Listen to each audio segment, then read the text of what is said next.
Welcome back. ప్రజల అండదండలతో Vijayawada తూర్పులో YCP జెండా ఎగురవేయడం ఖాయమని ఆ పార్టీ ఎమ్మెల్యే దేవినేని అవినాష్ చెప్పారు. నియోజకవర్గ పరిధిలోని 11వ, 4వ డివిజన్లో స్థానిక నాయకులతో కలిసి ఇంటింటికి ప్రచారం నిర్వహించారు. వైసీపీ చేసిన అభివృద్ధి ఫలాలను ప్రజలకు వివరించారు. అలాగే 17వ డివిజన్ రాణిగారితోట ప్రాంతానికి చెందిన జనసేన నాయకులు భారీగా వైసీపీలో చేరారు.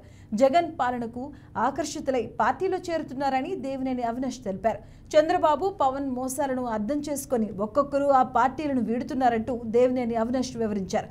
రానున్న ఎన్నికల్లో అవినాష్ గెలుపు కోసం కృషి చేస్తామని జాని పేర్కొన్నారు.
బొడ్డప్పల నాయుడు గారికి, అదేవిధంగా సోదరులు రాజు గారు, వీళ్ళందరూ ఒక ఆధ్వర్యంలో, వీళ్ళందరూ ఒక నాయకత్వంలో జానీ గారు అదేవిధంగా ఆయన ఫ్రెండ్ సర్కిల్ దాదాపుగా 100 మంది యువకుల్లో కూడా ప్రతి ఒక్కరి గారా వాళ్ళ మొట్టమొదటి ఓట్లకు ఫస్ట్ ఓటు వచ్చిన తర్వాత ఏదైతే సోదరులు జానీ గారు ఒక ఆధ్వర్యంలో వాళ్ళ ఫ్రెండ్స్ అందరూ గారా జనసేన పార్టీ నుంచి ఈరోజు వైఎస్ఆర్ కాంగ్రెస్ పార్టీలో చేరడం జరిగింది.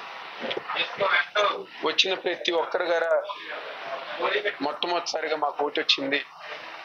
మేము గతంలో సినిమా అభిమానం ద్వారా పవన్ కళ్యాణ్ గారు అంటే అభిమానించాం. కానీ ఈరోజు చంద్రబాబు నాయుడు పవన్ కళ్యాణ్ గారికి చేస్తున్న ద్రోహాన్ని చూసి ఇబ్బంది పడి ఈరోజు చంద్రబాబు నాయుడికి బుద్ధి చెప్పాలంటే మా మొట్టమొదటి ఓటు, మా ఫస్ట్ ఓటు గారా ఈ రాష్ట్రంలో, ఎందుకంటే ప్రతి ఒక్క మా ఇంట్లో గారా సంక్షేమ కార్యక్రమాలు జరిగినాయి కాబట్టి మా ఫస్ట్ ఓటు ఈరోజు జగన్మోహన్ రెడ్డి గారికి వెయ్యాలని చెప్పిన ఒక ఉద్దేశంతో ఈరోజు వైఎస్ఆర్ కాంగ్రెస్ పార్టీలో చేరామని చెప్పడం చాలా సంతోషం. అదేవిధంగా తూర్పు నియోజకవర్గంలో చంద్రబాబు నాయుడు పవన్ కళ్యాణ్ గారు చేసిన ద్రోహానికి, అన్యాయానికి ఈరోజు గతంలో ఎన్నికల్లో పోటీ చేసిన బత్తిన రాము గారు చేశారు. ఈరోజు ఎవరైతే జిల్లా స్థాయి, రాష్ట్ర స్థాయి నాయకుల్లో ఉన్న జనసేన పార్టీ నుంచి వైఎస్ఆర్ కాంగ్రెస్ పార్టీలకు చాలా మంది చేరారు. ముఖ్యంగా యువకులు దాదాపుగా మేము ఒక 5-6 జాయినింగ్స్ ఏర్పాటు చేసినప్పుడు ఎక్కువ శాతం మంది గారా యువకులు ఎంతో ఉత్సాహంగా జగన్మోహన్ రెడ్డి గారు ఒక నాయకత్వంలో పనిచేయాలని చెప్పిన ఉద్దేశంతో ఈరోజు పార్టీలో జాయిన్ అవ్వడం చాలా సంతోషం.